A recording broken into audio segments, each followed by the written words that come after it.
How's it going, 11th Battalion?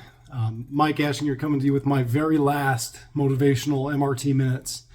I want to talk about two things as I do my last one of these, not just for our battalion, but for my Army career. Today we're going to talk about connection and its relationship to our mental fitness and grit. We'll finish with grit. So starting with connection.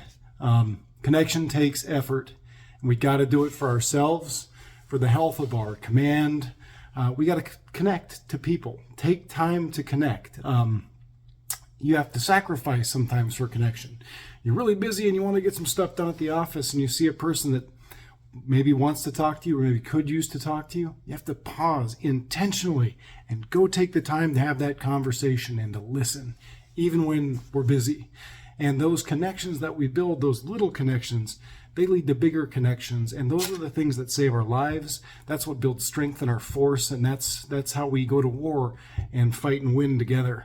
So take the time to connect. Just leaving Leonardwood, I realized one of my best friends in the world happens to live near there.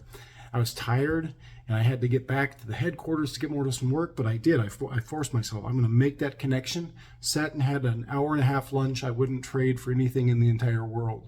So make connections, which moves me to my next one. Connections lead right into it, because the same sacrifice it takes to make connections sometimes are also the sacrifice that we have to make when we need grit.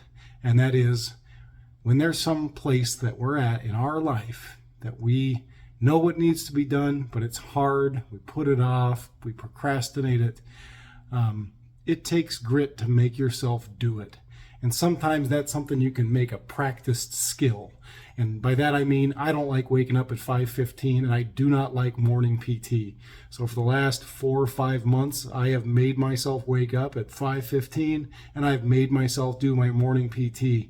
What I found by doing that is when I go after other stuff in my life, all of a sudden it's a little bit easier to push myself past that. So you got to push yourself, and you'll find yourself in ruts. I found myself in a rut, which is why I kind of started this in the first place. I was in a rut where I was quitting a lot of stuff and not accomplishing the things I needed to accomplish, and using very valid excuses of how busy I am and this and that. But it wasn't the guy that became this guy who pushes. So I challenge you. I will miss you. Be safe, but for your own mental health, seek those connections, work harder for them, and get yourself to develop some grit in those times where you probably need it. That's it. CSM Aschinger out.